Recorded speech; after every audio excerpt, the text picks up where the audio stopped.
A continuación vamos a mostrar cómo se diseña la leva en Inventor.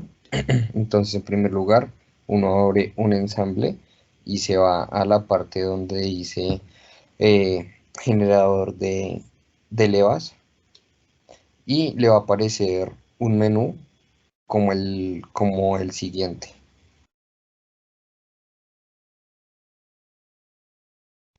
En este menú se pueden editar varias características de las levas que se quiera diseñar. Em, En primer lugar, nosotros editamos el radio básico de la leva, que pues se especifica de 40 milímetros. Mm, Después, la anchura de la leva de 12 milímetros, como especificado en el problema. Em, Tenemos que recordar que por esta sección va a pasar el rodillo seleccionado em, de SKF. Entonces, para el seguidor también se pide como unas características, la cual se especifica pues en radio de 8 milímetros y la anchura del rodillo de 11 milímetros, como se puede evidenciar en la parte izquierda del menú. Listo, ahora para diseñar la leva tenemos que tener en cuenta qué segmentos pues, va a realizar con el seguidor. Para este caso tenemos tres segmentos, uno sería uno de subida, uno de detenimiento y uno de bajada. Para esto nos vamos a esta parte donde vamos a especificar los segmentos, en este caso son tres. En el primero tenemos el de subida con un movimiento parabólico en el que especificamos su duración en grados y su subida en milímetros. Después pasaríamos al segundo, que es el de detenimiento, donde este sería una velocidad constante, donde ponemos duraría en grados y como no se mueve, pues ponemos la misma altura del anterior. Y por último, el tercero sería una bajada cicloidal en la cual especificamos su duración y cuánto debería bajar. Como podemos ver, si nos vamos a esta parte, vemos la gráfica de elevación o de desplazamiento con las tres secciones que hemos especificado anteriormente. Vemos que el punto máximo son 24 milímetros en 120 grados, que fue lo que especificamos anteriormente. Y al terminar pues toda la vuelta, 360 grados, vemos que está en cero otra vez para empezar su ciclo nuevamente. Para que sea una leva de cara como nosotros queremos, debemos darle acá en este símbolo, que es más opciones, y darle específicamente acá en el tipo de camino ambos, para que se nos genere la leva que nosotros deseamos. Después de eso le damos calcular y aceptar y Inventor nos generará la leva.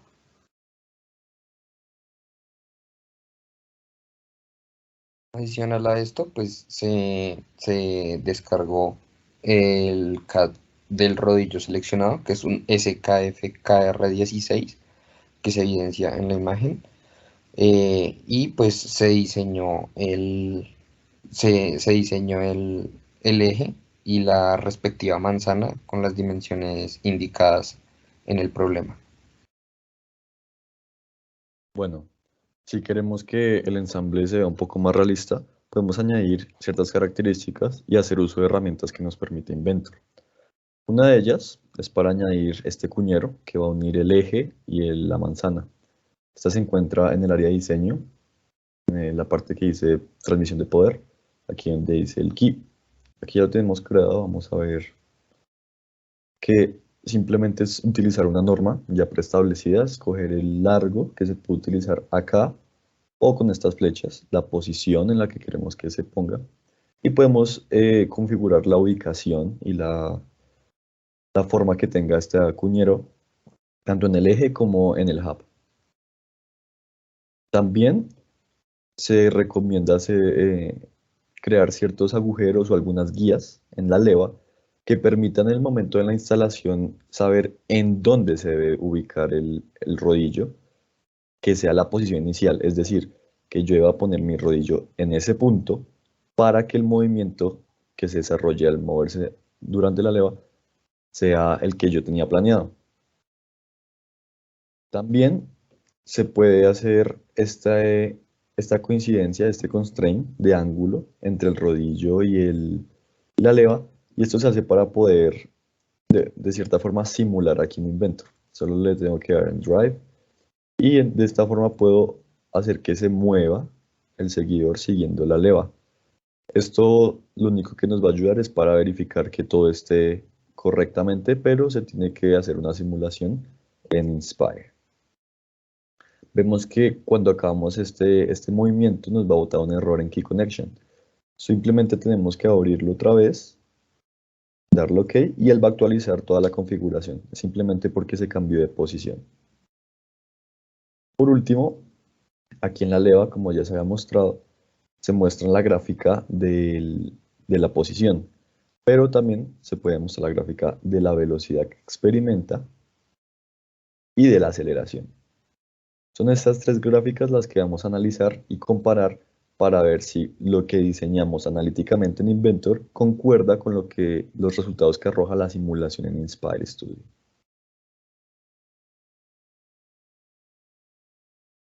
Para revisar la simulación, se debe primero exportar el archivo desde Inventor como un punto step.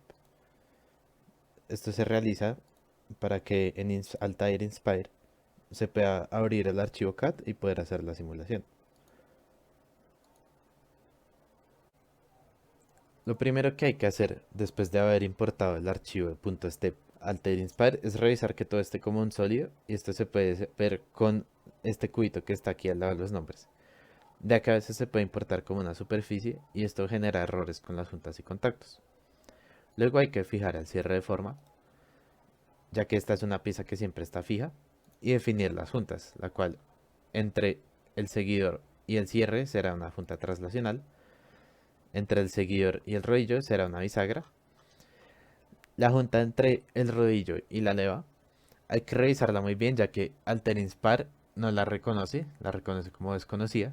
Entonces, por el momento la podemos añadir, pero luego la vamos a cambiar porque como la reconoce como desconocida, no se puede realizar una simulación correctamente cuando la reconoce así. Luego, la junta entre el acople y la leva, la cual pondremos como una planar bloqueada, porque es como si estuviera unido mecánicamente el acople con la leva, y si añadimos aquí el motor, que gire de la misma manera. Podemos agregar aquí el motor en este símbolo que está aquí. Lo agregamos aquí en el lugar del hueco del acople y le pondremos a 10 RPM. Aquí se puede ver a 10 RPM. Uy, 10. Y hay que revisar aquí que Altair Inspire tiene una función de usar un controlador para el motor, pero la vamos a desactivar ya que queremos que vaya constantemente y pues simplifica un poco la simulación no usar el controlador, ya que estas son otras funciones que se deben saber usar y no se usarán en este caso, así que lo vamos a desactivar. Y la función que utilizará el motor es una función de escalón en la cual se demora 0.5 segundos de lo que uno pone como entrada hasta llegar a 10 RPM constantes. Podemos aquí guardar el archivo. Definimos aquí la gravedad. Aquí en el eje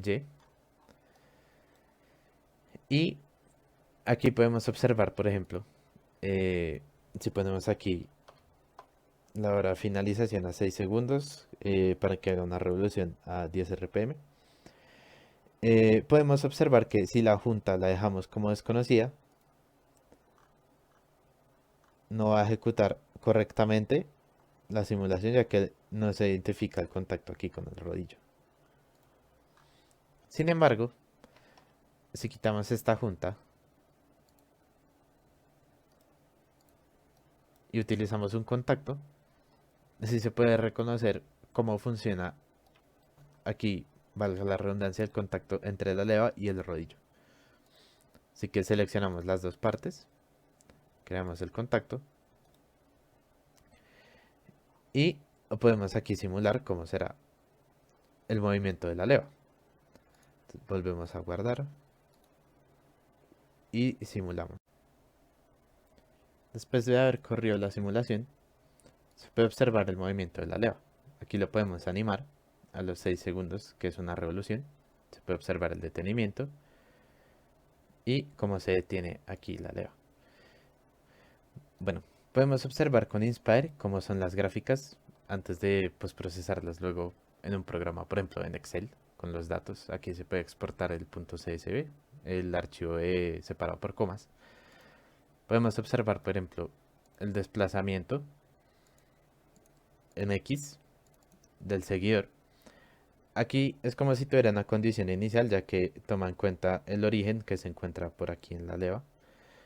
Y se calcula el desplazamiento desde el centro de masa del seguidor, por lo que es como si tuviera un desplazamiento de condición inicial de 98 milímetros.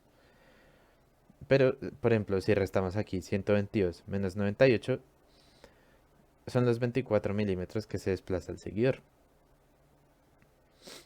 Así que podemos observar que la gráfica sí concuerda con la gráfica analítica de la leva. Luego podemos observar la velocidad, la cual también tiene una forma muy parecida a la de la gráfica analítica de la leva, pero podemos observar un ruido en la gráfica. Esto es debido probablemente a cómo se define el contacto, ya que este tiene una fricción, también tiene otras fuerzas que probablemente es lo que esté haciendo que tenga ruido.